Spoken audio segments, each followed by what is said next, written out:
കാലത്താണോ സമൂഹ മാധ്യമത്തിൽ ഈ വ്യക്തിക്കെതിരെ കുറേയധികം പ്രശ്നം ഉണ്ടായിട്ടുണ്ട്.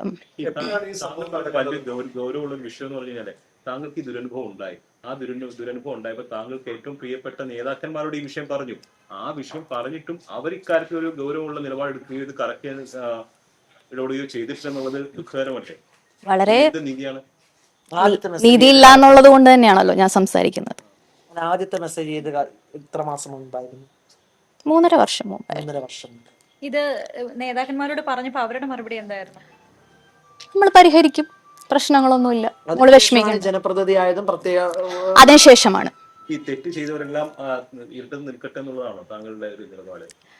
അങ്ങനെയല്ല ഞാൻ പറയുന്നത്. അയാൾ കാരണം പീഡനങ്ങൾ ഞാൻ പീഡനമൊന്നും അനുഭവിച്ചിട്ടില്ല. ഞാൻ പറയുന്നത് എനിക്ക് കുറച്ച് സന്ദേശങ്ങൾ വന്നു, അത്രയേ ഉള്ളൂ. അയാൾ കാരണം പീഡനം അനുഭവിച്ച പെൺകുട്ടികൾ ധൈര്യത്തോടെ മുന്നോട്ട് വന്ന് പറയണം. ചില കാര്യങ്ങളൊക്കെ നമ്മൾക്ക് അറിയാം, ഫ്രണ്ട്സിൽ നിന്നും അങ്ങനെ ഇങ്ങനെയൊക്കെ കാര്യങ്ങൾ അറിയാം. അതെ അതെ, ഒരാളെങ്കിലും ഞാൻ ആ ഫേസ് ചെയ്ത സ്ത്രീകൾക്ക് വേണ്ടി, സ്ത്രീകളുടെ ഒരു റെപ്രസെന്റേറ്റീവ് എന്നുള്ള നിലയിൽ ഒരാളെങ്കിലും ഇതിനെക്കുറിച്ച് ഒന്ന് ടേക്കപ്പ് ചെയ്യണം, അറ്റ്ലീസ്റ്റ് ഒന്ന്. അല്ല, അതിനകത്ത് ആദ്യം സമൂഹ മാധ്യമങ്ങളിൽ വന്നപ്പോ തന്നെ അത് മെയിൻ സ്ട്രീം മീഡിയ ഒന്നും അത് എടുത്തു പോലും ഇല്ല.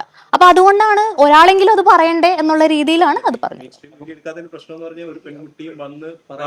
പറയുന്നില്ല. അതെ, വലിയ ഗൗരവമാണ്. കാരണം ഇങ്ങനെ ഒരു നേതൃത്വത്തിൽ ഇരിക്കുന്ന വ്യക്തി ഒരുപാട് പേർക്ക് ഇങ്ങനെ ശല്യമായി മാറുന്നു, എന്നിട്ട് ആ വ്യക്തിനെ പല സ്ഥാനങ്ങളിൽ എത്തിക്കുന്നു എന്നൊക്കെ പറയുന്നത് വലിയൊരു സംരക്ഷണ സംവിധാനം തന്നെ ഈ വ്യക്തിക്കുണ്ട്.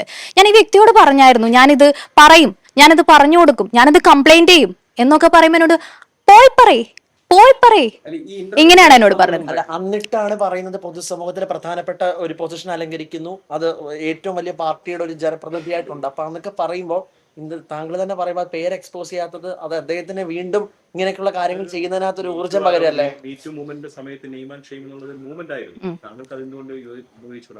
അതാണ് ഞാൻ പറഞ്ഞത്. ആ പ്രശ്നങ്ങൾ ഫേസ് ചെയ്ത സ്ത്രീകൾ മുന്നോട്ട് വരണം എന്നാണ് ഞാൻ പറയുന്നത്. ഞാൻ അതൊരു ചെറിയ കാര്യം, എൻ്റെ അനുഭവം ഞാനത് വ്യക്തമാക്കി, ഇങ്ങനെയാണ് സംഭവം എന്നുള്ളത്. അതെന്താണ് ആരാണെന്നുള്ളതും നമുക്കറിയാം. പക്ഷെ അത് കൂടുതൽ അത് മുന്നോട്ട് കൊണ്ടുപോകേണ്ടത്, ടേക്കപ്പ് ചെയ്യേണ്ടത് ആ പ്രസ്ഥാനത്തിൽ തന്നെയുള്ള സ്ത്രീകളും. അത് പറയണം. പ്രസ്ഥാനത്തിലെ പ്രധാനപ്പെട്ട നേതാക്കളുമായിട്ട് താങ്കൾ സംസാരിച്ചിട്ടുണ്ടെന്ന് പലതവണ പറഞ്ഞു. പക്ഷെ അത് ഏത് പ്രസ്ഥാനമാണെന്ന് അറിയാം. അതെങ്കിലും ഞാൻ ഒരു പ്രസ്ഥാനത്തിനെയും തേജോവധം ചെയ്യാനോ പറയാനോ ഉദ്ദേശിക്കുന്നില്ല. അതിന്റെ കാരണം എന്താന്ന് വെച്ചാൽ എനിക്ക് ആ പ്രസ്ഥാനത്തോടുള്ള വലിയ അടുപ്പവും സ്നേഹവും കൊണ്ട് തന്നെ ഞാൻ അവരോട് ഒരു കാര്യമാണ് പറയാൻ ആഗ്രഹിക്കുന്നത്. നിങ്ങൾ ഇത്തരത്തിലുള്ള ആൾക്കാരെ ഇങ്ങനെ നിർത്തിക്കൊണ്ട് പോകരുത്. ധാർമ്മികത വേണം, കുറച്ചെങ്കിലും രാഷ്ട്രീയത്തിൽ ധാർമ്മികത വേണം. എന്നോട് ഒരാൾ പറഞ്ഞു ധാർമ്മികത കൊണ്ടൊന്നും രാഷ്ട്രീയത്തിൽ പോകാൻ കഴിയില്ല. രാഷ്ട്രീയത്തിലുള്ള ഒരു വ്യക്തി തന്നെ പറഞ്ഞു.